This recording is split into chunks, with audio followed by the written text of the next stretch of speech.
So here's a little issue we have in America today. There are currently about 250,000 people a year who are dying in our hospitals due to preventable deaths.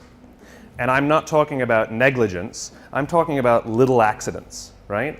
I'm talking about the doctor in the morning not properly briefing the doctor for the evening. You know, I'm talking about things that we can't sue anybody. There's nothing that we can see that's wrong. But there's 250,000 preventable deaths every year. That's about 20 747s going down every single week. That's what's the equivalent to. And the confusing thing is that we have the best doctors in the world. We have the most advanced technology in the world. Some of the medical equipment we have is the best in the world. The medicines we have are the best in the world. So you start asking yourselves, why are these things happening? And the reason is not because of any of those things. The reasons are actually something vastly more simple. It's something very, very human. 5% of hospital administrators are doctors. Most of them are number crunchers. Hospitals are run like businesses. Hospitals are run by the numbers. And the problem isn't the people who are giving the care. They're very highly trained. The problem is the way those people are cared for. Because what we've done is we've created cultures in hospitals where the people who are doing the caring aren't cared for. And so all of these little preventable deaths are happening because they don't feel like they're a part of anything. They're just doing their jobs and they don't get along that well, and there's not a lot of camaraderie. And the impact is death, right? Now I use this example because it's exaggerated because the impact is so powerful. But the problem is the same in our own companies, right? Which is we come to work and we're told, you must care for your clients, you must care for your customers, you must make them the focus of all you do, and yet why aren't the people who are managing us from the top caring about us?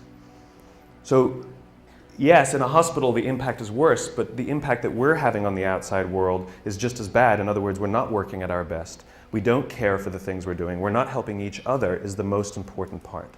And the residual impact is that we are unfulfilled by the work that we do.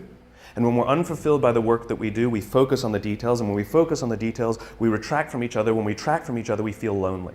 And when we feel lonely, cancer goes up, heart disease goes up, diabetes goes up. In other words, by going to work, we're killing ourselves. Literally. There's another study that was released not that long ago that says that parents who work late, the negative impact that it has on their children is little to none. They may feel guilty as parents, but the negative impact that it has on the raising of their children is little to none. However, parents who come home from jobs they hate or don't love, their kids are more likely to be bullies at school. And now you think about the bullying epidemic we have in America, right? Where there's this disturbing number of young children who are killing themselves, suicides, because of bullies. The problem is not the schools. And the problem isn't even the parenting.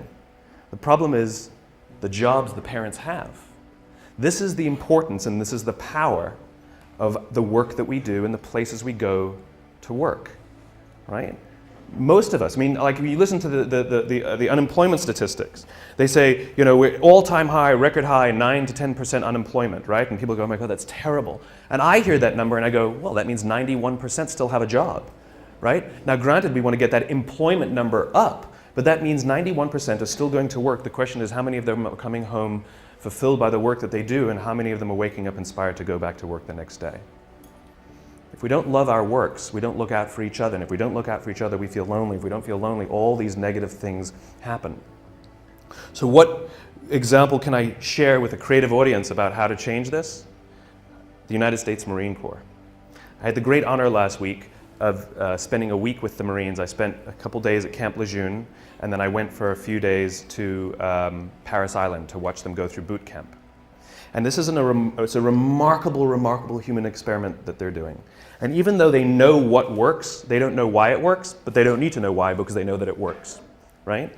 But what's happening is they're taking a group of strangers, people who don't know each other, who are showing up, and within a very, very short period of time, learn to trust each other so much that they would give their lives for each other. right? And we know, anyone who's ever worn a uniform knows that no one runs into battle for God and country. It doesn't happen. It's for the guy to the left of me and the guy to the right of me. That's the reason they do what they do, right? And these sort of remarkable stories of heroism where people rush into very, very dangerous situations to save others. And they always ask the question, why did you do it? Why would you risk your life? Why would you put yourself at risk for them? And the answer is always the same, because they would do it for me. In other words, what gives them the confidence to put themselves at great risk is the knowledge that someone would do the same for them. We would put ourselves at great risk for our companies if we knew that our companies would put themselves at great risk for us. But they don't. So we don't. Now, one of the things that's remarkable about the Marines, and if you go read, and this is I asked these young, and they're 21, 22 years old, some of these Lance Corporals, the grunts, the guys, the infantry. I mean, this is the lowest of the low, the ones we actually send into battle, the front lines. And I asked them, are you misunderstood in America? And they said, yes, unanimously. They all nodded. I said, what do people think of you? And one stood up and says, they think we're baby killers. I said, how does it feel? He says, it hurts. And when I say, well, tell me a story then that captures to you what it means to be a Marine, the feeling you have of being a Marine, tell me a story that captures it. And I expected to hear stories of, I took a hit and somebody saved me, or I ran into a firefight and pulled somebody. I expected these stories of heroism. Not a single story like that came out. Now, I'm sure those stories exist, but those aren't the stories they told me that capture what it means to be a Marine.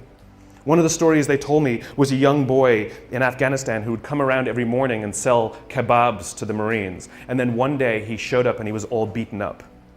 And he didn't go to his parents for help and he didn't go to his friends to help. He came to the Marines for help because he trusted them more than anyone else. They told me a story that captured how they feel of a village that had been overrun by the Taliban, and the residents of the village couldn't go home because they would be killed by the Taliban, and so they were just living by the river. The problem was winter was coming. And one of the elders came to the Marines, knocked on the door and said, I need you to come down to the river and kill us. And the Marine said, what are you talking about? He says, if we go back home, we'll be killed by the Taliban, and if we stay out there, we're going to die slow deaths this winter. It's easier if you just come and kill us, please. The Marines overran the Taliban village, pushed the Taliban out. A year later, they went back to this village and people were playing volleyball.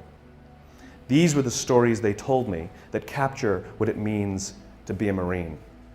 They believe in doing good for others, and the fulfillment they get when they put themselves at risk so that others may prevail is overwhelming. This is not unique to the Marine Corps. This is all human beings. The feeling of fulfillment comes from doing something for another.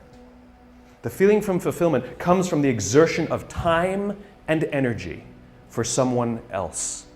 If you are walking to work and you throw a few pennies in a cup, and you come to work and you say to your friends, hey guys, I gave $1 to somebody homeless this morning. What are your friends going to say? Good, right? I gave $20 to somebody homeless. They'd be like, good for you, right? What if you come in the morning and you say, hey, I gave up my Saturday and I went and painted a school in the inner city? People go, whoa, cool, wow, cool. And all of a sudden, not only are they inspired to do something good themselves, but the feeling that you have persists. The amazing thing is that when we do good for others, it actually inspires others to do good for others. This is provided for us primatologically, anthropologically. It's all part of the survival of the species. Sex feels good so that we'll do it, so we can procreate and perpetuate the species. But we're social animals, and so we have to provide for the fact that we'll maintain strong bonds and build cultures, right? Because that's what humans do. We're cultural animals. And so when we do good for others and we look out for those in our tribe, we look out for those in our group, it actually feels good. Biologically, it releases oxytocin. This chemical that's released when you do good for others is released, and it makes you feel good. And the amazing thing is the more oxytocin you have in your body, the more you want to do good for others. The problem is we've replaced this feeling, the exertion of time and energy, with digital communications. We've replaced it with headphones. We've replaced it with money, right? Think about the invention of money, right? It used to be, money, it used to be like you go to someone's house, you cook them dinner, and the deal was they'll do the dishes. Time and energy, exchange for time and energy. And someone said, I'll give you an IOU, right? Someone says, I don't feel like doing the dishes, So I'm going to give you an IOU that I promise to do them another day, right? And that's what money is. It is the promise for future goods or services. The promise of future goods and services. In other words, we've replaced our own time and energy with promises for someone else to do it another day, right? In other words, there's no exertion of time and energy. And so the feeling people get is that I did something for you and you did nothing for me. You replaced it with a piece of paper, with an IOU, with a promise for future goods and services. The way we find fulfillment is by doing good for others. So how do the Marines do it? How do you get people to do good for others? We all know this. Intellectually, we know that it's good to do good for others, but why don't we do it then? Why don't we do it? And what the Marines learned is something that I completely did not expect. They can't just yell at these guys to help each other. That's not what happens. There's a few things that they have to do first. So we all have heard of the obstacle course, right? The Marines have a thing called the obstacle course. And this is where they build anaerobic strength and aerobic strength, muscle strength, and it's timed and all of this good stuff. They have another course called the confidence course, and it's never timed. And most of the obstacles on this course cannot be completed by yourself. They must be completed in teams. You have no choice. That's just how it's designed. And what they say is the first 2 weeks of boot camp, everybody's there to outdo each other and prove that they're strong. Just kind of like when we start in a job, we want to show how great we are, we'll work a little harder, we'll do good work, look how good my design is, right? It's all about us and how good we are, right? But they keep putting them in situations where they can't do things by themselves. And what starts to happen very slowly, they said after about 2 weeks, they start cheering for each other. Now they get in trouble when they do, but they start cheering for each other. And then before too long, you see them organically start helping each other. And what happens is if there's one person who's weak and refuses to help the others, or even if there's one person who's strong, who's, I was the star college athlete, and they get to the end of every obstacle and they just stand there and wait for everybody to finish and they don't help each other, what starts to happen is organically the group starts to ostracize that person. Organically, they get ostracized until they learn that the only way that they will get through this thing, the only way they will survive boot camp, is if they ask for help because they have no option. The problem is, no one will help them until they're willing to help another. It's the deal we have to make. It's called vulnerability and risk. We have to take the risk to make ourselves vulnerable. Yes, you might do something for someone else and they may not do something back for you. That's the risk you run. That's the risk you run. It's not about giving everything to them and sort of huge, big, overwhelming risks. It's about little things and little things. It's like going on a date, right? It's like if I went on a date with somebody, and I came home and I said, after one date I said, I'm marrying her. And people are like, what are you, nuts? I'd be like, I'm in love. They're like, but this is crazy. I'm like, I know, I'm in love, She feels the same way. We both know it's nuts, right? Now you know that you're going to be like, go on a couple more dates, right? We know instinctively that the strong bond that needs to be created first takes more than a week, right? We know that, right? But if I've been dating somebody for 7 years and we haven't, married, you'd be like, dude, what is wrong, right? In other words, we know that it takes more than 7 days and we know that it takes less than 7 years.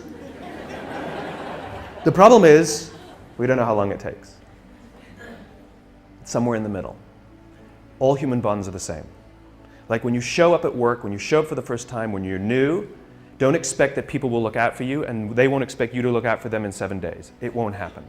But if you've been working at a job for a few years and you don't have the absolute confidence that if you turn your back you will not get stabbed, you can rely on somebody, you can give them something, nothing will go wrong, you will share the credit, no one will throw you under the bus. If you don't have that in a few years, something's wrong. Something's wrong.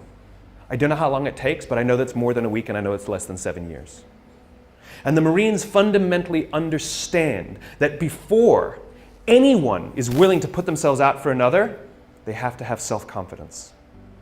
Real self-confidence. You have to be confident in yourself and your own ability before you're willing to help another. If you're insecure at all about your own ability, it's sort of a paradox, right? How can I overcome my confidence, my self-confidence? And we all have ego issues at all times, we all do, right? But if I'm not confident in myself, I won't help another. It's a paradox because then we need someone to look out for us before we're willing to help our peers, right? This is what management is supposed to do. The drill instructors, the school, they are there, our parents, they are there for one reason and one reason only, to help us feel strong and good about ourselves. But look at the way we talk to each other. Look, a budget's been cut. And so what do you get told? I need you guys to do more with less. Right? That's what we're told. Hey guys, I need you guys to do more with less. That's what we're told by our clients, by our bosses, by our parents. This is what we're told, right? That's like your parents telling you when you're young, I know you're stupid, figure it out. Right? You're not as smart as the other kids. What do you want me to do? Right? It's the exact same thing. I need you to do more with less. Right? What we need to be telling people is, I need you to do more with what you have. Right? You have capacity, you have strength, you have talent, you have ability. I need you to do more with what you have. We don't celebrate what we've got. We criticize for what we don't have. This is the responsibility of management, to take us under their wing and help us understand our own value to ourselves. Close your eyes and think back to high school. And think of that one teacher who took you under their wing and cared for you and looked after you and helped you realize that you are capable of more than you thought you were.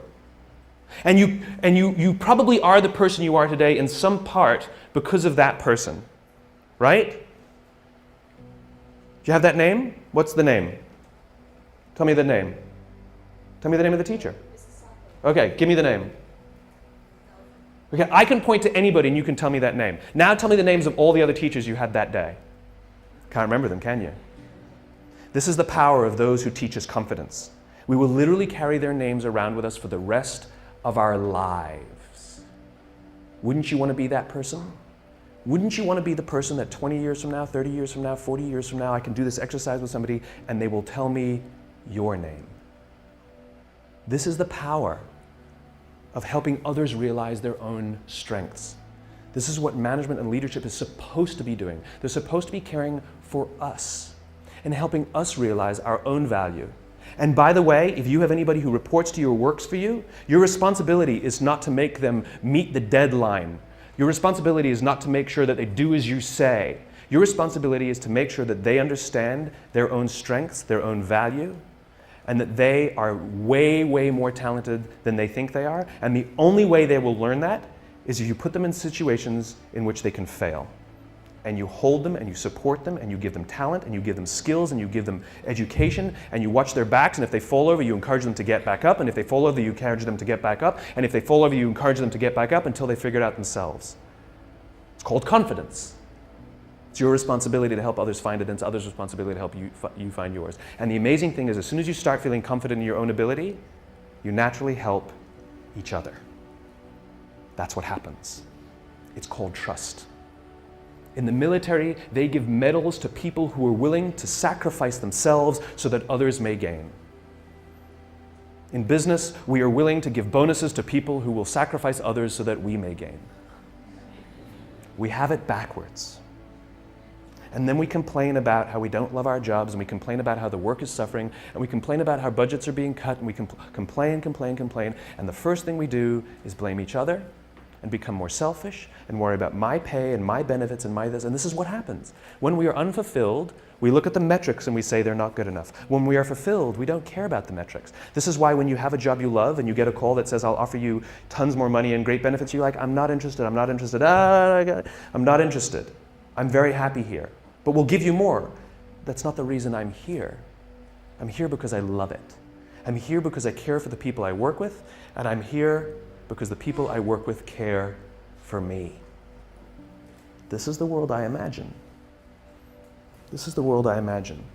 And here's the great thing.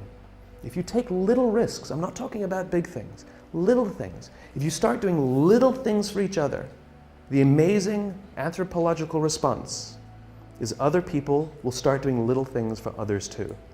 I was walking down the street 2 days ago, and a guy's backpack was open and a whole bunch of paper fell out as he was walking down the street. And I happened to be behind him, and so my friend and I just we were in mid-conversation, and in mid-conversation, we never even stopped talking. We just bent down, helped him gather his papers, hand them back to him, pointed out that his book bag was his backpack was unzipped, and he said thanks, and we walked on. It was like no big deal, right? We get to the end of the street, and we stand we're waiting to cross the street. We're still talking, we haven't stopped talking. And the guy in front of us turns to us and says, I saw you help that guy. That was really cool. But here's what's great about that. That guy will go do something for someone else simply because he saw us bend down and pick up paper for someone else. He will actually go do something for someone else because of it. Right? He won't give to charity because he sees me put $1 in a cup. But he will actually help someone because he saw someone also help someone. Little things. Hold a door open for someone. Say thank you to the person who holds the door open for you. Smile to the barista. Little things. Put your foot in the subway when the door is closing so someone who's running will make it. Hit the open at the elevator. Don't go...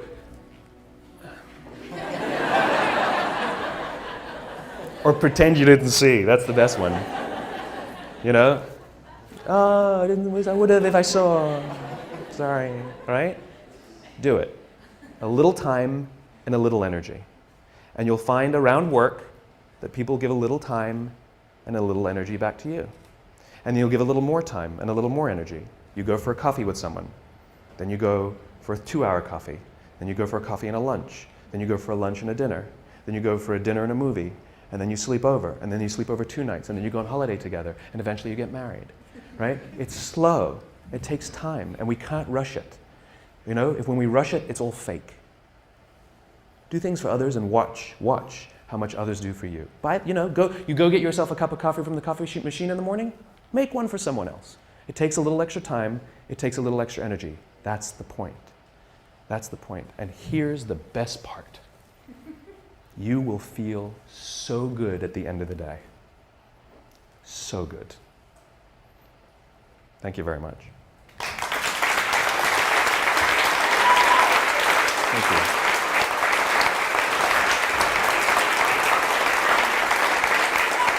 Thank you.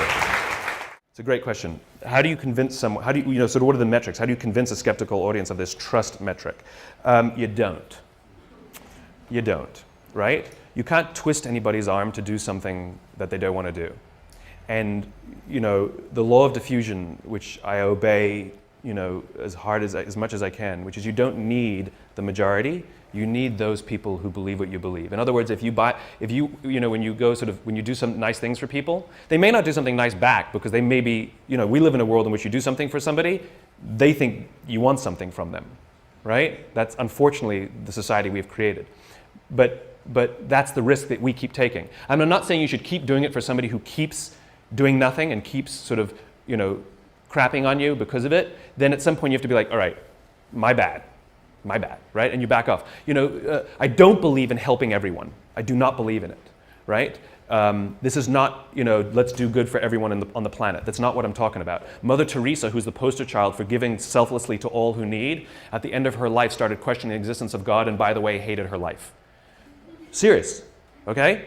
In other words, giving to others unabashedly is actually self-destructive. It doesn't help, right? And it's just like going on dates with people you don't like doesn't mean you'll eventually click and match, right? There's only one machine that I found that really accurately measures trust better than any other sort of metric. It's called a human being. It's really good at it, right? And so those feelings you get, trust them in one way or the other. It's the little risks, it's the butterflies, it's the unsure, it's the backwards and forwards, it's the dance, it's dating, it's the dance, it's the nerves it's that. So if there are cynical bastards at your office who don't get it, ignore them, don't worry about it. Because eventually you'll get enough and those people either come along or leave, or be pushed out. Ostracized, remember? When the group starts helping each other, they ostracize the ones who refuse to help, whether they're strong or whether they're weak. They get ostracized until they learn that they cannot survive without the help of others, and they learn that the only way others will help them is if they help the others, right? The order matters. The order matters. I just thought of something that sort of is pervasive in our sort of digital world. The order matters. Sort of speak honestly about what you want, right? If you are don't do things for people when you want something from them. Just ask them what you want from them. And I'll give you one little example. It's a funny little example. We've all received emails that go like this. Dear Simon. Well, you wouldn't get an email to Dear Simon, but I would. Dear, insert your name, right? Dear Simon, haven't seen you in years. Hope you're well. Congratulations on all you've been doing. It's really amazing. We should get coffee sometime. If you could do me a favor, if you could vote for me on this website, I'm hoping to win, some $1,000 prize for my design, blah, blah, blah. Hope you're well, talk to you soon, Kenny, right? We've all received an email like that. And how do we respond to it? Like, right? Now, what happens if you get the same email that goes like this? Dear Simon, I'm hoping you could vote for me on this website. I'm trying to win some $1,000 prize for my design. I haven't seen you in years. I hope you're really well. Congratulations on all that you've been doing. We should get a coffee sometime.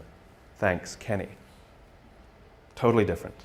In other words, when we know why you're emailing and it comes first, it has a remarkable impact. We know that all those pleasantries are just buttering us up to get to what they want, right? But if you come right out with what you want, we're actually very grateful for the pleasantries, right?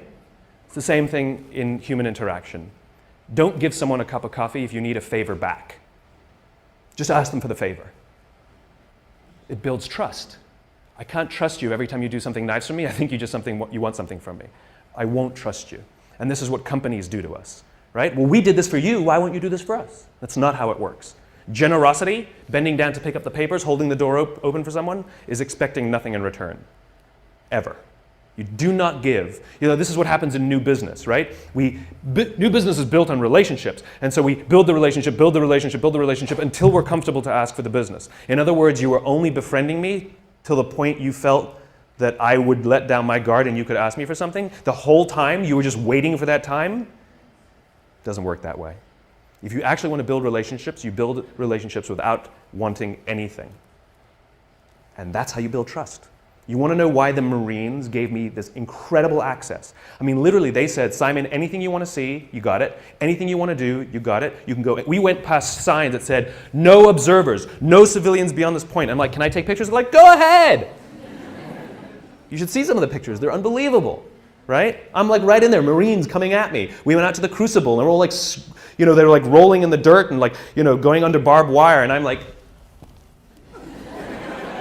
I'm not joking either. They're like, unprecedented access that journalists would be jealous of. Do you know why they gave it to me? Because in all the time that I've been visiting with Marines and having meetings with them, I've never asked for anything. I don't want anything and I don't have anything to sell. I just keep showing up and say, what do you need? How can I help? And at some point they said, when I called them and said, I need a little favor, because they know I haven't been waiting for the favor. It's the time now that I have a little favor. They go, absolutely, whatever you need. It's called human relationships. Companies don't do business with companies. People do business with people. Your company didn't win IBM as a client. Somebody who likes somebody said, we'll hire you. And if they didn't like you, they're just, they're playing roulette. Well, we're betting that, this will work out.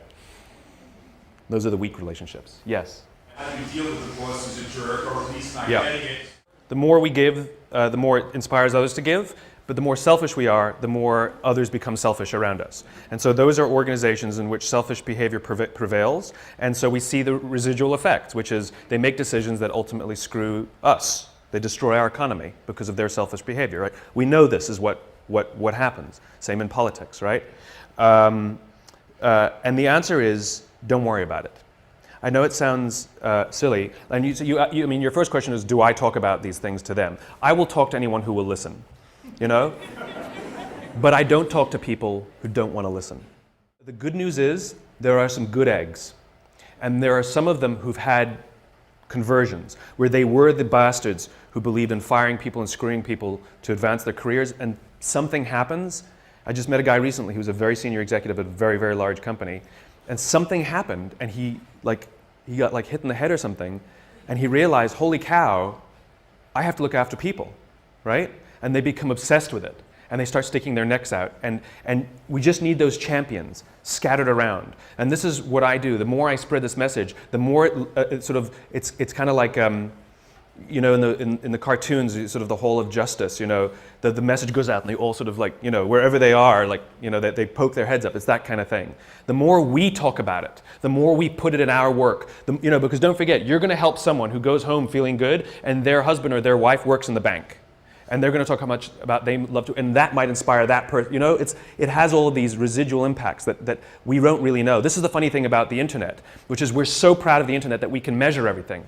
No, you can't. You can only measure one layer, right? So for example, you say, Simon, what's the impact you're having? I don't know is the answer, right? I know I know that it'll take more than a week and I know it'll take 7 years, but I don't know when it's going to happen and I don't know how it's going to get there, right?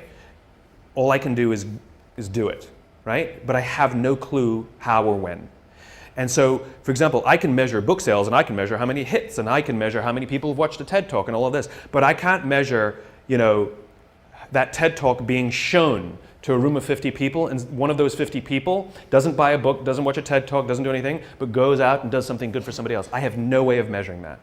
And so we're so proud of the internet and its ability to measure everything, but we're measuring one layer where we used to measure no layers. It's like, you know, this is how people work. It's gossamer, you know? It's networked. And so the answer is don't worry about them. Don't worry about them. Worry about the people who you can care for, who you can give to, and when we reach a critical mass in society, it will tip, right? And if you don't believe me, the reason it is the way it is now is because it tipped the wrong way. There was no such thing as massive layoffs as business strategy prior to in the 1980s. It just wasn't done. It was done here and there, but it wasn't strategy. The idea of using layoffs to balance the books is a relatively new phenomenon that came for the increase of selfishness in the Gordon Gekko greed is good 1980s boom, right? This was also the same exact period, the 1980s, where the theory of shareholder value was put forwards, right? Because they had all of these people buying large companies and installing professional managers to run the companies that they bought, that they invested in, and they had a problem, which is those professional managers were paid for by the company, and those professional managers cared for the employees and the customers. And so the investors said, how do we protect our investments? We've got an idea. We're going to give them equity in the company and bonus them based on the performance, right? And so the shift happened where the CEOs started caring more about the investors and stopped caring about the customers and the employees. Those were theories introduced by some Harvard professor in the 1980s. We can push it back the other way, right? We can push it back the other way. But we just have to, and there was just the other day, which company was it? One of the large banks where the shareholder, Citibank. Yeah, Citibank. The shareholders voted, majority shareholders voted against a fat pay package. That's unprecedented. It has never happened, even in hard times, even when the company's doing this, the shareholders it's just sort of a cursory thing where they approve the $15 million bonus for the CEO. They voted against it. It's non-binding, but it sends a shot across the bow saying shareholders now want you to be bonused if you do something good for others. Even if the others is us. Right? The point is that it's starting to crack. And so let's just stick our finger in the crack. You know? Make sure that it keeps cracking. It swung one way, we can swing it back. The question was, can I talk about celebrating accomplishment while still asking for more? Right? They did a study on kids who are really, really smart, like in all the gifted classes. Why is it when you're smart, you're gifted, and when you're stupid, you're special? Why is that? I was told my whole life I was special. It's not, never gifted. They took the gifted kids who were constantly told, you're so good. Oh, thanks for that. I knew you'd do well. Oh, you're our best employee. You know, you're our best student. You're awesome, right? And what happens is later in life, they actually suffer because they're very afraid of taking risk, because they're very afraid of losing their position on the mantle. Okay? Kids who are sort of more average, who constantly are rewarded not for their accomplishment, but for their effort. Great effort. Really proud of the improvement you made. What they find is they do very well in life because there's no shelf, there's always more. There's more effort, right? And so you want to reward and acknowledge effort. Even if they don't hit the goal, it's the delta. But at the same time, if it goes backwards, you'd be like, dude, what's going on? Like we shouldn't be giving ribbons for everyone who competes, right? Because what we're teaching people is, if you do nothing, you get a medal, right? And the funny thing is we're creating a generation that's feeling very hollow and feeling, this sense of entitlement that people complain about Gen Y. The entitlement is, I don't feel like I've accomplished anything. And the funny thing is about human beings is the way we feel accomplished is when we exert energy and time and reach a destination, right? And the more energy and time that we have to suffer through, especially if we suffer together and we get somewhere, it is overwhelming. Think about the best jobs you've ever worked on. Was it the best design? Was it the best results that the company had because of your project? Or was it an absolute hell project that you worked together and you came out at the other end and that you got it done at the deadline and you're like, that was amazing. It was the hell projects. It was the things that we had to go out of our ways more, do things for each other, right? Things we weren't thinking of doing. I was wrapping packages. I was doing stuff that designers aren't supposed to do. This is what produces that, right? And so the thing is about measurement and destination reward. Imagine we're standing in a big empty room, right? And we're standing in one corner, and I give you a simple instruction. I want you to go to that corner in a straight line, right? Off you go. No big deal, right? Without telling you, I slip a chair in front of you. What do? You go around the chair. Now, you just disobeyed what I told you to do. I told you to go to that corner straight line.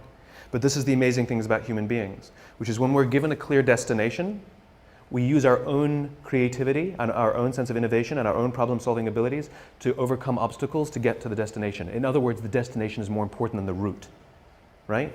We are flexible about the route. We are obsessed with the destination. Reset. We're standing in the corner together, and I give you a simple instruction. Go somewhere in this room in a straight line. And you say to me, well, where do you want me to go? I'm like, I don't know. You're smart. Figure it out. Go in a straight line. And so you pick a point, and you start walking. And without telling you, I put a chair in front of you. And what do? You come to a grinding halt. And I say, what did you stop for? You go, well, you put a chair in front of me. Or you'll make a sudden turn and go in another direction, right? And this is the problem. It's the same obstacle. The difference is when you have a clear destination, the obstacles become easy to overcome. When you don't have a clear destination, you keep coming to a grinding halt. And what we do in our companies is we're counting the steps we're taking along the route, but we're never looking at the destination, right? So a company says, made $1 million this year, we were only planning on making 800,000. Like we took 10 steps, we're only planning on taking 8. Where are you going? No clue, right? We count the steps. And so the point is that people want to feel that the effort that they're exerting actually are moving somewhere. And so successful measurement, successful recognition is not just for the steps you take. It's not just for the effort. It's that the effort you exerted moved us closer to where we're trying to get to. And that get to should be some crazy ideal. My ideal is to live in a world in which the vast majority of people wake up every single morning, inspired to go to work and fulfilled by the work that they do. And the couple of measurements that I use are if the book is selling, and by the way, people ask me, how many have you sold? I have no clue. I've never asked the publisher because I don't care. I really don't care how many I've sold. What I care about is the Amazon rankings and that those are going steady or up and not plummeting, because that means other people, right? Because I don't have a publicist, I don't have a marketing strategy on purpose. I didn't hire one of those companies to sell the book for me. And the reason is because I'm not interested in book sales. I'm interested in the spreading of an idea. And so I just use that as a metric to help me understand, am I sort of marching in because the more I preach, is it resonating? And so you have a couple of these imperfect measurements that help you understand, are you going along the way? So it's not just great effort, look what you achieved, because that's what we're doing now. Right? Our goal is to increase top-line revenues by $50 million. For what reason? Right? Which is, we have to know the destination, and then we say, amazing. You took us that much closer. And if we go to the right, it's because we were overcoming an obstacle. If we hadn't gone to the right, we would have been stuck forever. Thank you. It's not always straight lines. It's not always straight lines. But it's in one direction. She's pulling the cane out. Thank you very, very much.